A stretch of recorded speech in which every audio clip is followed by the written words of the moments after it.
வணக்கம். ஜவ்வை Z from Javad வட்டி Pudur. Power writer அப்படிங்கிறது யூடியூப் சேனல் மூலமாக உங்களை மீண்டும் சந்திப்பு ரொம்ப மற்ற மகிழ்ச்சி. அத்தோட எங்கள் சேனலை சப்ஸ்கிரைப் பண்ணுங்கள், பெல் பட்டன் அழுத்த மறந்துடாதீங்க. அத்தோட எல்லாத்துக்கும் ஷேர் பண்ணுங்கள். அதாவது ஒரு இந்தி நடிகை, இவர் பல சீரியலில் நடிச்சிருக்கிறார், ஹிந்தி படத்துலையும் நடிச்சிருக்கார், பல சீரியல் நடிச்சிருக்கிறார், ஹிந்தி சீரியல் மற்ற ஷோ. பேர் கௌதமி கபூர். அவர் இன்னைக்கு மிகப்பெரிய ஒரு சர்ச்சைக்குரிய விஷயமா இருக்கார். அவர் பேசியது ஒரு யதார்த்தம், ஒரு எதேச்சியாக அப்படின்னும் சொல்ல முடியாது. ஏன்னா இது இந்திய கலாச்சாரம் மிக்க நாடு, பல அனாச்சாரம் நடக்குது, அதை விடுங்க. இருந்தாலும் வெளிப்படைத்தன்மை அப்படிங்கிற கான்செப்டில் அந்த அளவுக்கு ஓப்பனாக பேசியிருக்க வேண்டுமா அப்படிங்கிற கேள்வி இன்னைக்கு கௌதமி கபூரை நோக்கி வந்திருக்கு. ஏகப்பட்ட கண்டன குரல்களும் வந்திருக்கு. அதாவது என்ன கேட்டிருக்கார் அப்படின்னா, கேள்வியாக கேட்டிருக்கார். அதாவது தன் மகள்கிட்ட சகஜமாக பேசுகிறார். அந்த பெண்ணுக்கு 16 வயசு, பர்த்டே 16 பர்த்டேல தன் மகள்கிட்ட கேட்டிருக்கார். இந்த மாதிரி உனக்கு என்னம்மா பரிசு வேணும் அப்படின்னு கேட்டுட்டு, நான் செக்ஸ் பொம்மை அல்லது வைப்ரேட்டர் அதை பரிசா அவனுக்கு கிஃப்டாக கொடுக்கலாம்னு நினச்சிட்டு இருக்கிறேன் அப்படின்னு சொன்ன உடனே இவரா சொல்கிறார், என் மகள்கிட்ட உன்னுடைய 16வது பிறந்தநாள் விழா, அதுக்கு ஒரு செக்ஸ் பொம்மை அல்லது வைப்ரேட்டர் அதை நான் பரிசு கொடுக்கலாம்னு நினச்சிட்டு இருக்கிறேன் அப்படின்னு சொன்னேன். அதுக்கு என் மக ஐயோ என்னம்மா சொல்கிற அப்படின்னு போட்டு ஆச்சரியமாக கேட்டா. அதுக்கு நான் சொன்னேன், என்ன அம்மாள் எனக்கு தராதது நான் உனக்கு தருகின்றேன். என்ன, எந்த அம்மா இந்த மாதிரி கேட்பாங்க, அதை பற்றி யோசிச்சியா அப்படின்னு சொல்லிட்டு ஒரு வித்தியாசமாக முற்போக்குத்தனமாக கேட்டேன்.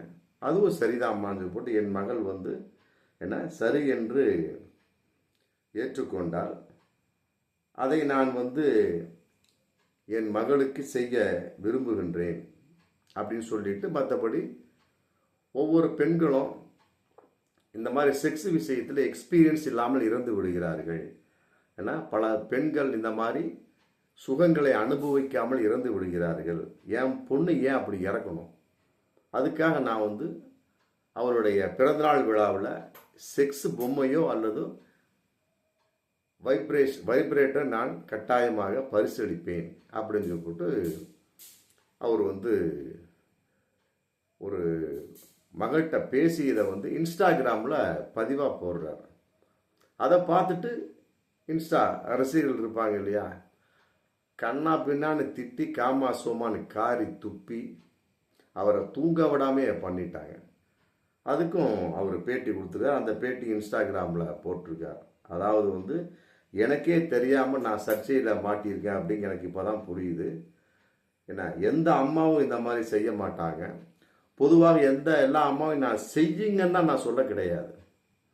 என் மகளுக்கு நான் செய்ய வேண்டியதை நான் பேசினேன், அவ்வளோதான். மற்றபடி நான் எதையும் மறைக்கிறதெல்லாம் கிடையாது. நானும் என் ஹஸ்பண்ட் பேர் ராம் கபூர், நான் மறைக்கிறதெல்லாம் கிடையாது.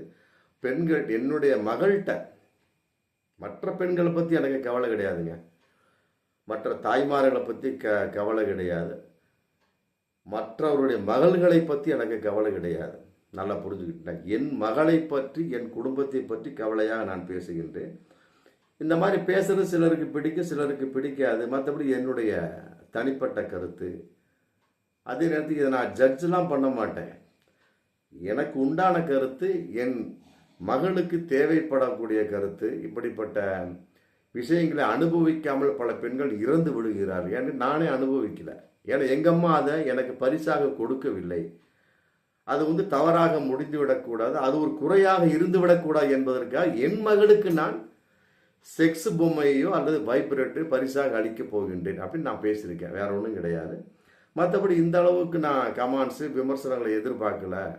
அதை படிச்சுட்டு என்னை அறியாமலே நான் எனக்கு நானே மனசில் மன உளைச்சல் ஆயிருக்கேன் என்ன அப்படின்னு சொல்லிட்டு, மற்றபடி ஒரு பெண்ணை இவ்வளவு மோசமாக பேசுவார்கள் என்று நான் நினைத்து பார்க்கவே இல்லை. அன்னைக்கு முழு நான் தூக்கவே இல்லை, ரொம்ப நாள் ஆச்சு நான் தூங்கின்னு சொல்லி போட்டு ரொம்ப அதையும் ஒரு இதை இன்ஸ்டாகிராமில் பதிவு பண்ணியிருக்கேன். அது என்ன ஒரு விஷயம் அப்படின்னு கேட்டால், ஒரு பெண்ணை பற்றி இப்படி மோசமாக பேசுவார்கள் நினைக்கவில்லை. நல்லா யோசிக்கணும். இவரும் அதன் அடிப்படையில் பேசி தன்னுடைய கருத்தை வெளிப்படுத்தி இருக்கிறார் அப்படிங்கிறத மறைச்சு அல்லது தெரியாமல் பேசுகிறாரா அப்படின்னு தெரியல. பொதுவாக இது இந்திய நாடு, அதில் மாற்று கருத்தே இல்லை. சில விஷயங்களை செக்ஸ் சம்பந்தப்பட்ட விஷயத்தில் பல ஆண்களாக இருக்கட்டும் பெண்களாக இருக்கட்டும் மறைமுகமாக இன்னைக்கு நிறைய பண்ணிட்டு தான் இருக்காங்க. இன்னைக்கு கூட்டு பலாத்காரம் போயிட்டு தான் இருக்கு, கற்பழிப்புகள் போயிட்டு தான் இருக்கு, பாலியல் வன்புணர்வு போயிட்டு தான் இருக்கு. இருந்தாலும் அது சம்பந்தப்பட்ட விஷயத்தில் பேசக்கூடிய சமயத்தில் எல்லோருமே நியாயமாக தான் பேசும். ஐயோ நான்லாம் அப்படிப்பட்ட ஆள் கிடையாதுப்பா அப்படின்னு சொல்லக்கூடிய ஆண்களும் உண்டு, பெண்களும் உண்டு. ஆமாம், அதை அந்த ஒரு நிதர்சனமான உண்மையை நடிகை கௌதமி கபூர் புரிஞ்சுக்கணும். அவர் சொல்லியிருக்காரு, என் மகளுக்கு பிறந்தநாள் பரிசா வைப்ரேட்டர் கொடுக்க. வைப்ரேட்டர்னா என்ன? பெண் குறிக்குள் நுழையக்கூடிய ஆண்குறியை போன்று இருக்கக்கூடிய ஒரு உறுப்பு, அவ்வளோதான், முடிஞ்சு போச்சு. வைப்ரேட்டர்னா ஆண்குறி மாதிரி இருக்கும். ஆமாம், அது உச்சக்கட்டத்தில் அதிலிருந்து சூடான தண்ணீர் பீச்சி அடிக்கப்படும். அதை விந்தாக நினைத்து பல பெண்கள் இன்றும் இன்பத்தை அனுபவித்துக் கொண்டிருக்கிறார்கள். இன்னும் சொல்லப்போனால் சுய இன்பம் அனுபவிக்கக்கூடிய, சுய இன்பம் செய்யக்கூடிய பல பெண்களுக்கு அந்த வைப்ரேட்டர் இன்னைக்கும் உதவியாக இருந்து கொண்டிருக்கிறது. கல்யாணமான பெண்கள், கல்யாணமாகாத பெண்கள், மற்றபடி கணவனை பிரிந்திருக்கக்கூடிய பெண்கள், வெளிநாட்டில் கணவன் இருப்பான், இங்கே இருப்பாங்க, அவர்களால் தவறான வழிக்கு சென்று விடாமல் வைப்ரேட்டரை பயன்படுத்துவாங்க. சில பெண்கள் செக்ஸ் காசு உள்ளவங்க சில ஆணை போன்று செக்ஸ் பொம்மையை பயன்படுத்துகிறாங்க. ஆணை போன்ற செக்ஸ், அதில் ஆண்குறி இருக்கும், விரைப்புத்தன்மை இருக்கும், விந்து வெளிப்படக்கூடிய அளவுக்கு சில திரவங்கள் சுரக்கக்கூடிய அளவுக்குலாம் சீனாம் எல்லாம் மேட் இன் சைனா அந்த அளவுக்கு ஆகிப்போச்சு. அதான் வைப்ரேட்டர் அப்படிங்கிறது. அதன் அடிப்படையில் தன் மகளுக்கு கொடுப்பதை அவர் சொல்கிறாரு. அது நான் பிற மகளுகளுக்கோ தந்தை தாய்களுக்கோ நான் அறிவுரையாக சொல்லவில்லை. அதுக்காக இந்த அளவு வறுத்து எடுக்கலாமா ஒரு பெண் என்றும் பாராமல் அப்படிங்கிறது உண்மையிலே இது வெகுளித்தனமான ஒரு பேச்சாக தான் நம்ம பார்க்கக்கூடிய ஒரு சூழல். அதனால் வைப்ரேட்டர் சம்மந்தப்பட்டது, செக்ஸ் பொம்மை சம்மந்தப்பட்டது, மற்றபடி செக்ஸ் கல்வி, செக்ஸ் அறிவு இதெல்லாம் வெளிப்படையாக பேசக்கூடிய அளவுக்கு இந்தியாவில் இன்னும் விழிப்புணர்வு வரல. ஆமாம், ஆனால் அதை மறைமுகமாக செய்யக்கூடிய அளவுக்கு பலர்கிட்ட விழிப்புணர்வு வந்திருக்கு. ஆமாம், அதில் எந்த ஒரு மாற்று கருத்துமே இல்லை. அது தவறு தானே, தவறு தான், ஒன்றும் கிடையாது.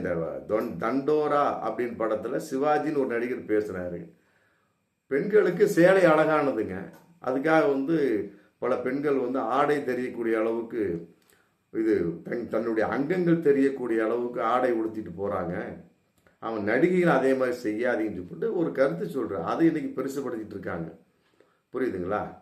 அதே மாதிரி ஒரு கருத்தை தான் கௌதமி கபூர் சொல்லியிருக்கிறார். ஆனால் முற்போக்குத்தனம் அப்படிங்கிற பேரில் இதை டக்குன்னெலாம் பார்க்க முடியாது. இதே மாதிரி எல்லா அம்மாக்களும் இதே மாதிரி இருந்தாங்க அப்படின்னா அப்புறம் மகள்களுடைய நிலைமை என்ன அப்படிங்கிற ஒரு விஷயம் இருக்குதுல்ல. அப்போ அவங்க என்ன பண்ணுவாங்க? சரி, அம்மா செக்ஸ் அடிப்படையில் ஃப்ரீயாக இருக்கிறாங்க, நம்மளும் எதுக்கு வைப்ரேட்டர் யூஸ் பண்ணிக்கிட்டு டைரெக்டாகவே போயிடலான்னு சொல்லிட்டு பல ஆண்களிடம் அவர்கள் தவறான உறவுக்கு போயிட்டான்னு வைங்க. அப்போ என்ன பண்ணுவீங்க? சைடு கேள்வி, பல விதமாக கேள்வி இருக்குது, நல்லா யோசிக்கணும். வைப்ரேட்டரை கொடுக்குறீங்க, ரைட்டு, அது சுய இன்பம் மற்ற சோர்ஸும் ஆண் இல்லாத ஒரு குறையை செக்ஸில் பூர்த்தி செய்யும். ஆமாம், அப்புறம் பார்ப்பாங்க, அவங்க மகளே எடுத்துக்கலாம், பிற மகளையும் நம்ம சொல்லிக்கிட்டு கௌதமி கபூரோட மகளே எடுத்துக்கலாம். அந்த அம்மா வைப்ரேட்டர் செக்ஸ் பொம்மையை கொடுக்குறாங்க, பார்ப்பாங்க, என்னடா அது, எல்லாத்துக்கும் சலிப்புத்தன்மை இருக்குது, எல்லாத்துக்கும் ஒரு சலிப்புத்தன்மை இருக்குது. ஆமாம், செக்ஸ் பொம்மை யூஸ் பண்ணுவாங்க, 10 தடவை யூஸ் பண்ணுவாங்க, ஒரு 50 தடவை யூஸ் பண்ணுவாங்க. அப்புறம் பார்ப்பாங்க, எதுக்கு செக்ஸ் பொம்மை யூஸ் பண்ணிக்கிட்டு டைரெக்டாக ஆண்ட்டே போயிடும் சொல்லி போட்டு அவங்க என்ன பண்ணுவாங்க, ஒரு தவறான வழிக்கு போவாங்க. அதையும் கௌதமி கபூர் நியாயமாக தான் எடுத்துக்கொள்வோம், ஏன்னா அப்படிப்பட்ட மாதிரி தான் அவங்க இருக்கிறாங்க. அப்படிங்கிறப்ப என்ன பண்ண முடியும்? அவர்கள் போகக்கூடிய சமயத்தில், அப்படி இருக்கக்கூடிய சமயம் அவர்களுக்கு ஏதோ ஒரு நோய் தொற்றினால் என்ன ஆகும்? நல்லா யோசி. அதைத்தான் அந்த மாதிரி தான் இந்த ரஜினி சாமியார் அப்படிங்கிற ஒரு மிகப்பெரிய ஒரு ஆசிரமமாக நடத்தி ஏகப்பட்ட பேருக்கு நோய்கள், பாலியல் நோய்கள், புரியுதுங்களா? அதனால் தவறான வழிக்கு போகிறதுக்கு வாய்ப்பு இதில் இருக்குது. ஆமாம், பொம்மை மூலமாகவும் வைப்ரேட்டர் மூலமாக ஏன் செஞ்சுக்கணும்? நேரடியாக போயிடுவோமே. ஆண்குறி மாதிரி எதுக்கு வைப்ரேட்டர் யூஸ் பண்ணிக்கிறது? டைரெக்டாக ஆண்ட்டே போயினா அவன் குறி மூலமாக நாம் உடலுறு கொள்ளலாம் இல்லையா? அப்படிங்கிற ஆசையை அவங்க கௌதமி கபூருடைய மகளுக்கு வந்தா அப்புறம் அவருடைய அந்த பொண்ணுடைய நிலைமை என்ன?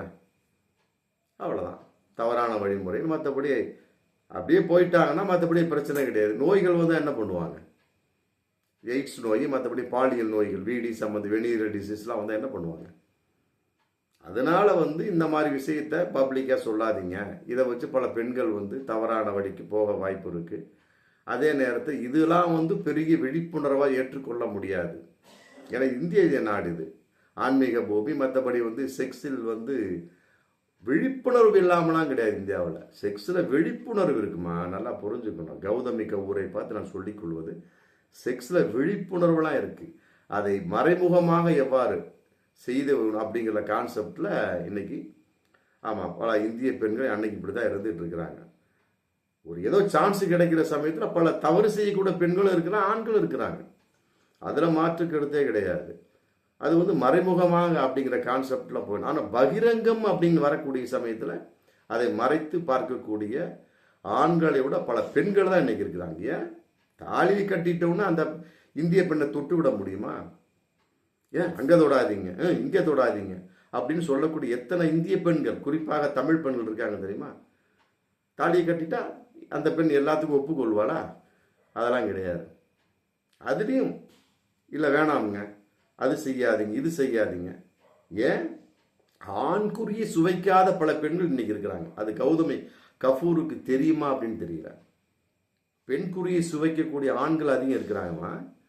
கௌதமி கபூருக்கு சொல்லும்போது ஆண்குறியை ஐயா வேணாமுங்க, நீங்கள் வேணா என் குறியை சுவைங்க, ஆனால் உங்கள் குறியை நான் சுவைக்க மாட்டேன், அது வந்து தெய்வ குற்றமாக அமைந்து விடும், எனக்கு ஏதோ அசிங்கமாக இருக்குது, வேணாங்க அப்படிங்கிற மாதிரி சொல்லக்கூடிய பல இந்திய பெண்கள் தமிழ்நாட்டில் நிறைய பேர் இருக்கிறாங்க. சுவைக்கலாம், ஆண்குறியை சுவைக்கலாம். மற்றபடி செக்ஸில் வந்து ஒரு பெண் வந்து இந்திய நாட்டில், வெளிநாடை விடுங்க, இந்திய நாட்டில் ஒரு வெள்ளந்தித்தனமாகவோ ஒரு பப்ளிக்காகவோ ஒரு சகஜமாக நடந்துக்கிட்டான்னு வைங்களேன், நம்மால் என்ன பண்ணுறோம் அதையும் தவறாக நினைப்போம். நல்லா புரிஞ்சுக்குங்க. என்னடா இவ நம்ம ஒரு ஸ்டெப்பு செய்கிறோம், அவள் 4 ஸ்டெப்பு செய்கிறாள், அப்போ இதுக்கு முன்னால் அவளுக்கு அனுபவம் இருக்குமோ அப்படின்னு நம்மால் என்ன பண்ணும், அது ஒரு டார்கெட் பண்ணி அவளை சந்தேகப்படுவான். இதற்காகவே பல பெண்கள் என்ன பண்ணுறாங்க தெரியுமா, நடிக்கிறார்கள் அப்படிங்கிற ஒரு சைக்காலஜி ஒரு கருத்தும் உண்டு, மனோ ரீதியான ஒரு கருத்து. சில பெண்களை பார்த்தீங்கன்னா ஃபர்ஸ்ட் நைட்டை ஒத்துக்க மாட்டாங்க. ஆமாம், ஒத்துக்கொள்ளக்கூடிய பெண்கள் அப்புறம் ஒத்துக்க மாட்டாங்க. ஆனால் அவங்களுக்கு செக்ஸை பற்றி தெரியும், எல்லாமே செக்ஸை பற்றி தெரியும், என்னதான் நடக்குங்கிறது தெரியும். அவர்களுடைய தோழியும் சொல்லி அமைச்சிருப்பாங்க, இருந்தாலும் சும்மாவாக நடிப்பாங்க. ஏன் அப்படின்னா ஆணுடைய மனோநிலை என்ன அப்படி தெரிவதற்காக நடிக்கிறார்கள். சரி, இவன் வந்து ஒரு சகஜமான ஆள் தான், மற்றபடி வந்து செக்ஸ்ன கான்செப்டில் வரக்கூடிய சமயத்தில் நம்முடைய சகஜமாக ஈடுபடக்கூடிய சமயத்தில் நம்ம வந்து இவன் சகஜமாக எடுத்துக்கொள்வான், தவறாக எடுத்துக்கொள்ள மாட்டான் அப்படிங்கிற தாட்டு வரக்கூடிய சமயம் என்ன பண்ணும், அவன் ரொம்ப ஸ்பீடாக இயங்குவான் உடல் உறவில். அப்போ ஆணை அசந்து போயிடுவான். நல்லா புரிஞ்சுக்கிட்டலாம். கௌதமி கபூருக்கு நான் சொல்லிக் கொள்வது, ஆமாம், செக்ஸை பற்றி பேசுங்க, நல்லபடியாக பேசுங்க, விழிப்புணர்வாக பேசுங்க, கல்வி அறிவாக பேசுங்க. அதற்காக இந்த அளவுக்கு ஒரு ஓப்பனாக பேசுவதை வந்து இந்திய கலாச்சாரம் கட்டாயமாக ஒத்துக்கொள்ளாது. அதிலும் குறிப்பாக இந்திய பெண்கள் ஒத்துக்கொள்ள மாட்டார்கள். ஆமாம், பார்ப்போம் மீண்டும் அடுத்த வீடியோ. நன்றி.